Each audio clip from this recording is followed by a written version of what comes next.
knackt er in der Ich habe einen Pfeifen in den Ohren. Ja, ja. So, das war jetzt das letzte Ding. Wir sind endlich fertig. Das darf in keinem Video fehlen. Wir haben jetzt gerade noch 2 Tage Leerlauf und ich kann irgendwie mit der Langeweile über mich umgehen. Was wäre unser Kanal, wenn es nicht schon das nächste Problem geben würde? Wenn ich das verkacke, war es das. Ja. Also kurz vor der Abreise ist das natürlich irgendwie totaler Mist, ne? Muss man einfach mal sagen. Ich weiß nicht, was das jetzt hier ist. Das war ja so großartig. Das war mega cool. Wir sind Yvonne und Nikolas. Reisen ist unser Leben. Unsere Jobs haben wir gekündigt, um etwas völlig Neues zu beginnen. Als digitale Nomaden wollen wir in unserem Expeditionsmobil die Welt bereisen. Komm mit und begleite uns auf unserem Weg.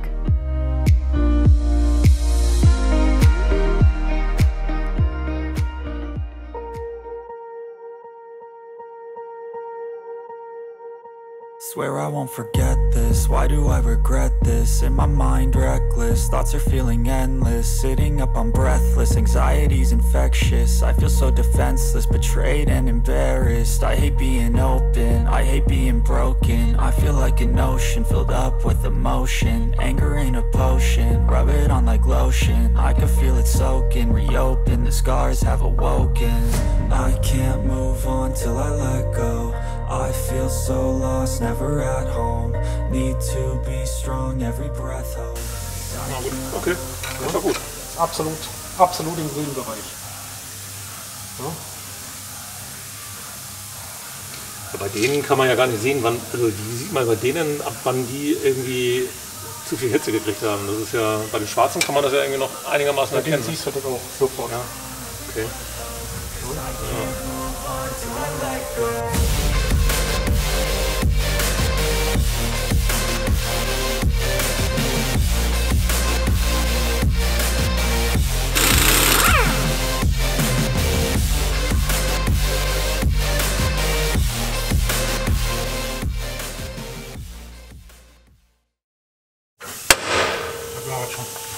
Alter Falter, ey. Weißt du jetzt, warum ich sage, du sitzt da drauf? Der knackt ja in der Ich habe einen Pfeifen in den Ohren. Ja, ja. Ja, ja. Ja. Alter Falter ist da. Und das, wow. Ja. So, jetzt kannst du die Mutter runterdrehen.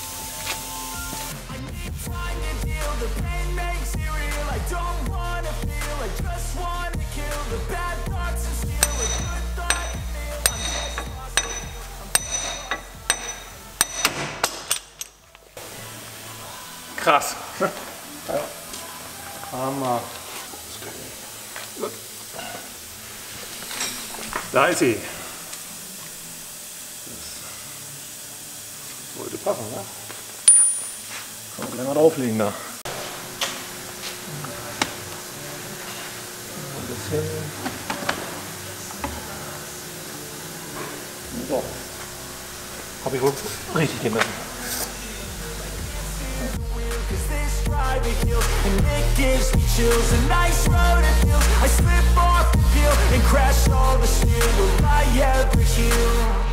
I can't move on till I let go. I feel so lost, never at home. Need to be strong, every breath hold. Cause I can't move on till I let go. I can't move on till I let go. I feel so lost, never at home. Need to be strong, every breath hold. I can't move on till I let go. Das ist sie. Also ich habe die irgendwie rausgezirkelt gekriegt, weil ich die irgendwie über die Welle so schlecht rüber gekriegt habe, über die Kardanwelle. Mal gucken, wie ich jetzt die neue da reinkriege.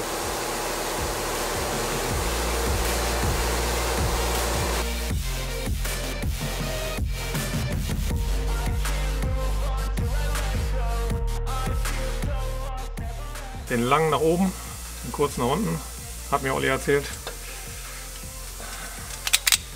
Genau. Ja, die sind so weich, die kann ich sogar mit der Hand umbiegen. Eigentlich.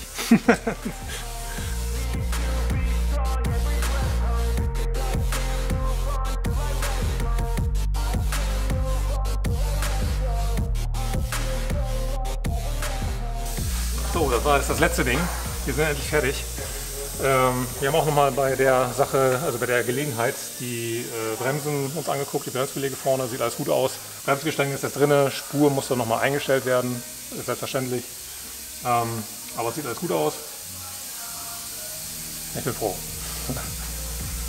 Ist cool.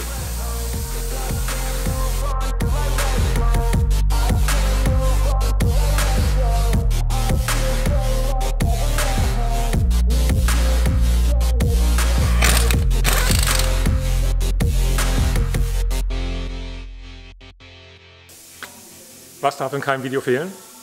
Der Drehmomentschlüssel. Und da ist er wieder, der Klassiker. Nur heute mal von Ghidorah. Also ich habe da einige Moppern hören, dass man nur das richtige Werkzeug nehmen sollte. Naja, also ich bin zu faul, unseren rauszuholen, ehrlich gesagt.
Wir haben jetzt gerade mal 2 Tage Leerlauf und ich kann irgendwie mit Langeweile wohl nicht umgehen. Also haben wir uns überlegt, wir bauen eine Platte ein, also so eine Kochplatte. Naja, in diesem Zuge dachte ich, kann man sowieso nochmal hier die Platte aufarbeiten. Die ist nämlich nur geölt und da sind schon so Fettflecken drauf und dann werde ich sie nochmal vorher abschleifen. Das heißt, raus mit der Platte, Loch reinsägen, ölen und dann das Ganze wieder zusammenbauen.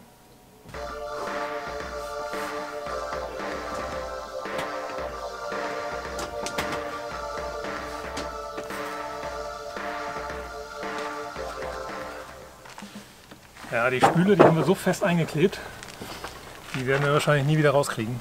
Also mit Sikaflex und ich habe da auch nicht gespart damit. Naja, so ist das halt. Ja, hier kommt irgendwie das Loch rein. Da müssen wir gleich mal gucken, wie wir das machen. Mit der Spüle drin.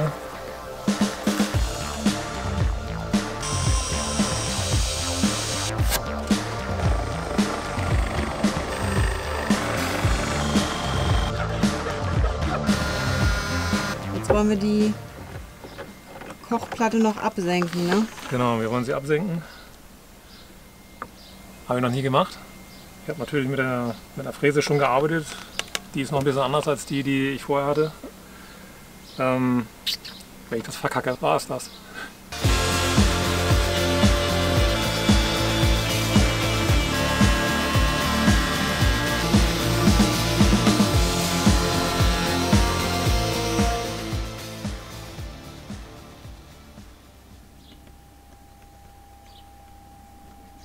Also wir finden, das ist richtig gut geworden. Wir freuen uns mega darüber. Die Arbeitsplatte haben wir nochmal mit Epoxidharz behandelt, damit da kein Fett und keine Feuchtigkeit mehr durchkommt. Da haben wir erstmal eine ganze Weile Ruhe mit. Und so wie das aussieht, wir sind super zufrieden. Die Kochplatte haben wir jetzt doch hochkant eingebaut, weil einfach am meisten Platz da ist. Dadurch, dass sie jetzt abgesenkt ist, haben wir auch richtig viel Arbeitsfläche wieder. Die kann man hier auch sperren, dass man die nicht aus Versehen anmacht. Und ja, das erleichtert auf jeden Fall die Abfahrten dann auch nochmal, dass wir dann die Kochplatte nicht nur hin und her räumen müssen. Der Arbeitstag hat sich gelohnt. Noch ein kleines Update zu dem letzten Video, das habt ihr vielleicht ja jetzt auch gerade gesehen. Der LKW, der sprang ja immer nicht so gut an, jetzt zuletzt sprang er ja richtig gut an. Das lag an der Vorförderpumpe für den Diesel, da war ein Kupferring nicht ganz dicht und das haben wir dann erst bei der Probefahrt gemerkt, dass da Diesel dann rausleckt. Den habe ich dann jetzt ersetzt und seitdem funktioniert es einwandfrei. Wir dachten ja, jetzt ist alles erledigt und wir können unbeschwert losreisen. Aber was wäre unser Kanal, wenn es nicht schon das nächste Problem geben würde? Und zwar ist unser Kühlschrank kaputt gegangen. Irgendwie vor 3 Tagen jetzt, das haben wir gar nicht so richtig gemerkt. Erst als wir die Wurst rausgeholt haben und die irgendwie halb gefroren war, dachten wir so, irgendwas stimmt da nicht. Auf jeden Fall friert unser Kühlschrank in einer Tour durch. Er hört halt einfach nicht mehr auf zu kühlen. Ja, und ich denke, es liegt irgendwie daran, dass da der Sensor kaputt ist. Entweder an der Steuereinheit oder an dem Sensor selber, dass der irgendwie nicht mehr merkt, okay, es ist jetzt kalt genug und er schaltet ab. Den Kühlschrank, den haben wir jetzt ein bisschen über ein Jahr und das haben wir jetzt wirklich echt nicht kommen sehen. Das, ja, so kurz vor der Abreise ist das natürlich irgendwie totaler Mist, ne? Muss man einfach mal sagen. Wir sind eigentlich durch, wir freuen uns eigentlich darauf, dass wir dann jetzt so los können und jetzt geht uns diese Kiste kaputt und naja, also... Und ohne Kühlschrank zu reisen oder so zu reisen, ist halt, wir müssten halt babysitten für den Kühlschrank, ihn immer an- und ausmachen, wenn er halt seine Temperatur erreicht hat und das können wir halt nicht gewährleisten. Ne? Ja, am Anfang hatten wir uns noch einen Wecker gestellt, dass wir irgendwie rechtzeitig aufstehen, damit der Kühlschrank nicht zu stark runterfriert, weil wir haben halt auch Medikamente da drin, die eine bestimmte Kühlung brauchen und eine konstante Kühlung brauchen. Also wir sind jetzt nicht krank oder so, das geht halt um Impfstoffe, die wir dann noch später verabreichen werden oder bei Bedarf verabreichen, wenn wir halt das eben brauchen. Und die müssen halt entsprechend gut gekühlt werden. Und ja, das ist natürlich eine Katastrophe. Ne? So. Es wäre aber alles gar nicht so problematisch oder dramatisch. Wir haben jetzt mit dem Händler gesprochen und wir haben mit dem Kühlschrankhersteller gesprochen. Das Problem, was wir jetzt haben, ist, dass das Hauptwerk in Italien Sommerferien hat und wir weder an einen Ersatzkühlschrank noch an Ersatzteile kommen. Diese Ersatzteile bzw. ein Austauschmodell wäre frühestens Ende September, Anfang Oktober verfügbar. Ja. Naja, und jetzt versuchen wir natürlich alle Hebel in Bewegung zu setzen, um dann doch noch irgendwie an eine Lösung zu kommen. Der Hersteller ist auch sehr hilfreich, muss man einfach mal sagen. Die reißen sich da irgendwie ein Bein aus, um uns irgendwie dann doch noch zu helfen. Letztendlich die Leute beim Service können ja auch nichts dafür, was letztendlich an anderer Stelle entschieden wurde. Ne? So muss man einfach mal sagen. Wir haben jetzt in 2 Tagen dann bei einem Servicepartner einen Termin. Dort wird dann analysiert, woran es halt genau liegt. Und vielleicht gibt es ja dann noch eine schlaue Lösung, die uns hilft. Aber wir haben ehrlich gesagt nicht viel Hoffnung, dass wir mit einem heilen Kühlschrank losreisen werden. Ja. Also wir haben uns jetzt schon darauf eingestellt, dass wir mit einem kaputten Kühlschrank, den wir immer wieder ausstellen müssen, auf Reisen gehen werden. Beziehungsweise, dass wir uns vielleicht noch eine Kühlbox irgendwie zulegen, wo wir dann entsprechend die Medikamente reinpacken. Ne? Ja. Naja, gut, aber was soll's. Also so ist es dann, irgendwie hört es nicht auf. Und nicht nur Renault hat Ersatzteilprobleme. Ja. Oder wir mit unserem Renault, muss man ja sagen. Genau. Richtigerweise.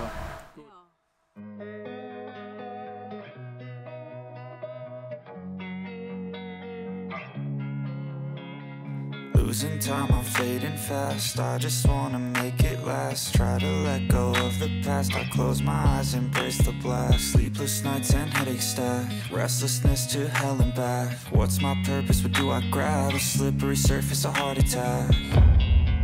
And sometimes you just gotta believe there's something that'll give you relief. There's something that'll have what you need.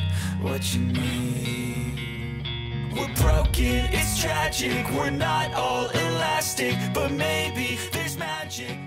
Wir sind jetzt in Grevenberg angekommen bei einem Servicepartner und jetzt wird unser Kühlschrank einmal durchgecheckt. Ja, mal gucken, was damit los ist und vielleicht können sie uns ja noch weiterhelfen. Wir werden sehen. Ich baue den Kühlschrank jetzt aus, damit wir irgendwie an die Komponenten rankommen und vielleicht auch den Widerstand durchmessen können.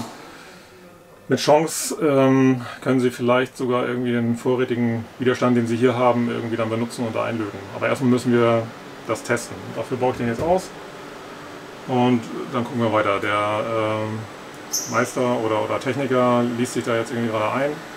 Aber viel Hoffnung hat er uns jetzt da nicht gemacht, weil er das Gerät auch nicht kennt, sagt er. Viel Dokumentation gibt es dazu auch nicht. Naja, also scheinbar ist das mit den Ersatzteilen und Dokumentationen irgendwie bei unserem Kühlschrank ähnlich gelagert wie bei unserem Fahrzeug. Also, naja, ist wohl keine Seltenheit.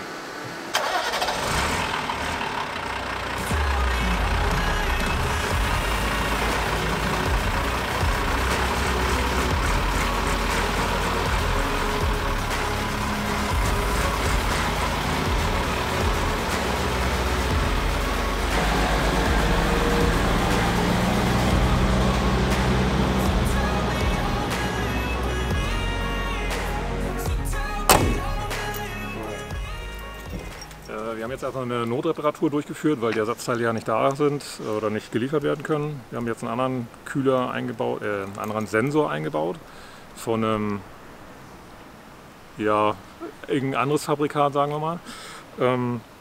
Der hat aber einen anderen Widerstandswert. Und ja, das mussten wir jetzt mal gucken, dass wir den anders positionieren, dass er trotzdem dann die ausreichende Kühlleistung bringt, damit wir zumindest eine vernünftige Kühltemperatur haben, irgendwo sowas bei 8 Grad rum. So, der hat halt einen anderen Widerstandsbereich irgendwie. So, das ist jetzt erstmal eine Notreparatur. Das wird auch so vermerkt, wenn alles gut geht, können wir damit erstmal fahren, dass er sich selbst regelt, dass er auf eine vernünftige Temperatur hält und dann wird das irgendwann bis September nachgeliefert werden. Vielleicht kriegen wir einen Austauschkühlschrank oder wird nochmal der Sensor nachgebaut, also der richtige dann eingebaut. Wir werden sehen. Aber ich glaube, das ist erstmal eine Lösung, mit der wir dann hoffentlich fahren können. So, also wir haben den Sensor neu positioniert, hatte ich ja glaube ich schon erzählt. Der ist jetzt auf höchster Stufe bei 9,2 hat er abgeschaltet, also 9,2 Grad im normalen Kühlbereichraum. Ich glaube, das wird funktionieren, weil der Sensor sitzt ja oben am Gefrierfach. So, und jetzt wird die Kälte, die jetzt da entstanden ist, noch weiter absenken. Und wir gucken mal, wo er dann jetzt landet, wenn wir nachher zu Hause sind. Also ich hoffe, dass er sich dann zumindest irgendwo bei 8 Grad dann einpendelt und das würde ja ausreichen erstmal für den Kühlschrank. Ne? Von daher sieht das gut aus, damit können wir erstmal fahren. Hoffen wir mal nicht, dass da ein Kabelbruch ist. Wenn doch, naja, wüssten wir ja auch eine Lösung. Also wir haben jetzt alles dabei, um uns selber helfen zu können. Ja, wir können eigentlich unbeschwert reisen. Vielleicht irgendwann zwischendurch wird es nochmal einen Austausch geben oder so. Mal sehen, wie wir damit umgehen. So. Wir finden es cool, dass hier dieser Vertragspartner so unkompliziert geholfen hat. Andere könnten durchaus uns irgendwie damit abspeisen. Naja, gibt keinen Ersatzteil, können wir leider nicht helfen. Und hier wurde halt einfach mal geguckt, was haben wir, was können wir tun. Und wenn es jetzt nicht optimal ist, aber so funktioniert es zumindest. Ne? Ja, cool. Wir freuen uns. Wir fahren los, wir fahren zurück. Wir werden noch mal ein bisschen Zeit mit der Familie verbringen. Die haben uns jetzt besucht. Und dann, ja, wird es losgehen.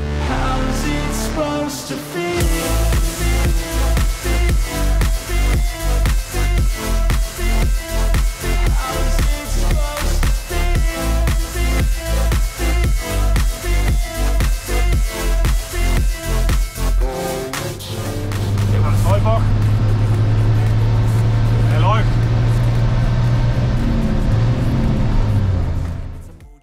Nach 10 Wochen verlassen wir jetzt Uedem und es ist schon ein besonderes Gefühl, hier endlich loszufahren. Wir werden heute das erste Mal mit unserem LKW einen Campingplatz ansteuern in Xanten. Dort wartet schon Nikos Schwester mit ihrem Wohnmobil auf uns. Da freuen wir uns richtig drauf. Das ist irgendwie auch was Besonderes, auch wenn es jetzt nur zu einem Wohnmobilstellplatz geht. Aber irgendwie ist es richtig cool. Ja, wir fahren jetzt nach Xanten.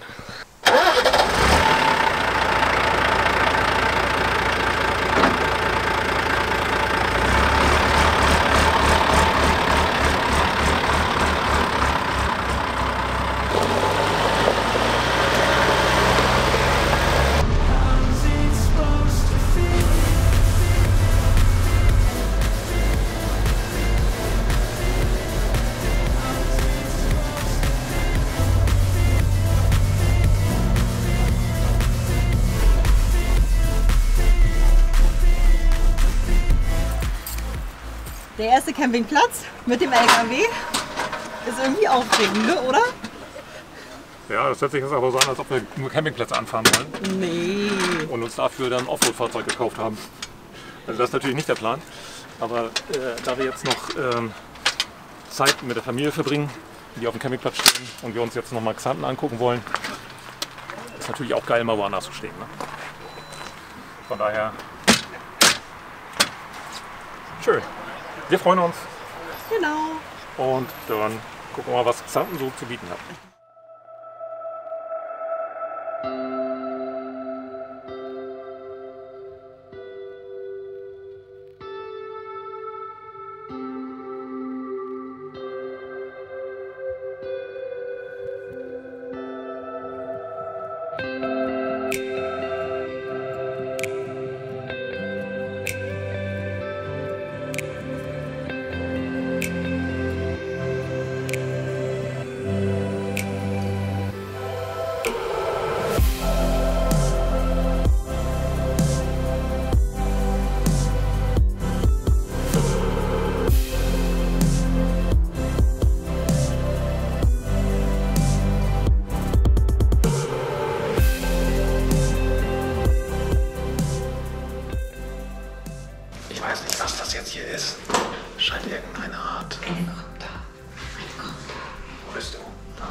dachte irgendwie eine Krypta. Ja. Eine Krypta ist das. Eine Krypta. Okay.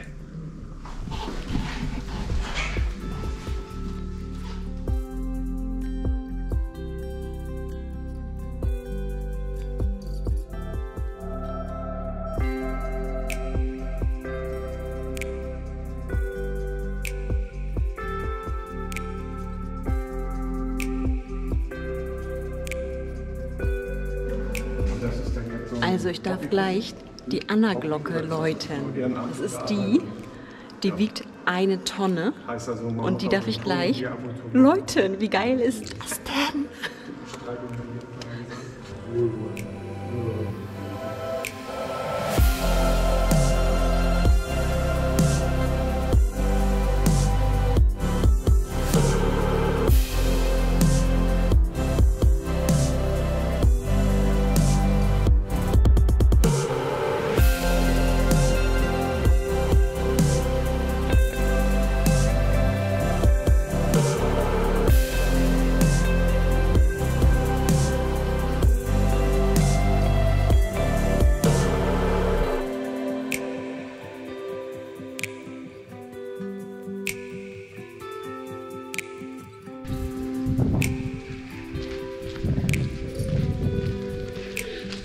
Das war ja so großartig. Das war mega cool. Wir haben Wahnsinn. die Glocken geläutet. Das war echt gigantisch, total krass.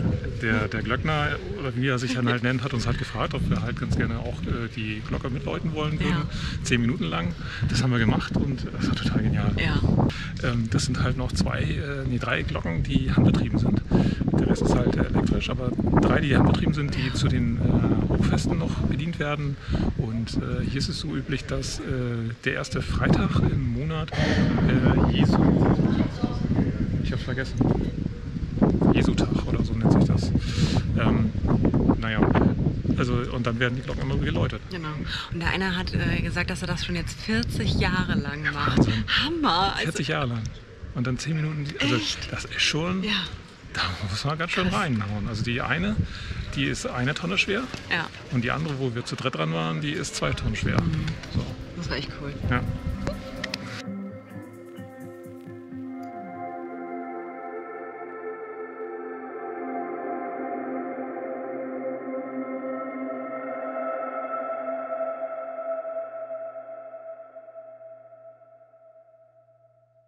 Damit sind wir jetzt auch am Ende des Videos angekommen. Wenn euch das Video gefallen hat, dann lasst uns wie immer gerne einen Daumen nach oben da, da freuen wir uns riesig drüber. Schreibt uns auch was in die Kommentare, das muss kein Roman sein, einfach ein Smiley oder ein Daumen, das reicht schon. Und wenn ihr den Kanal noch nicht abonniert habt, dann hier in der Ecke könnt ihr unseren Kanal kostenlos abonnieren. Da gibt es ein Wasserzeichen, einfach einmal draufdrücken. Ja, das kann man so ganz schwer sehen, ich habe das noch nicht nachgebessert, aber ihr werdet es erkennen. Und dann sehen wir uns im nächsten Video und im nächsten Video geht's dann los. Odin geht auf Reisen, wir gehen auf Reisen und wir verlassen Deutschland. Genau. Schaltet also zahlreich ein, das würde uns sehr freuen und dann bis zum nächsten Mal. Bis zum nächsten Mal.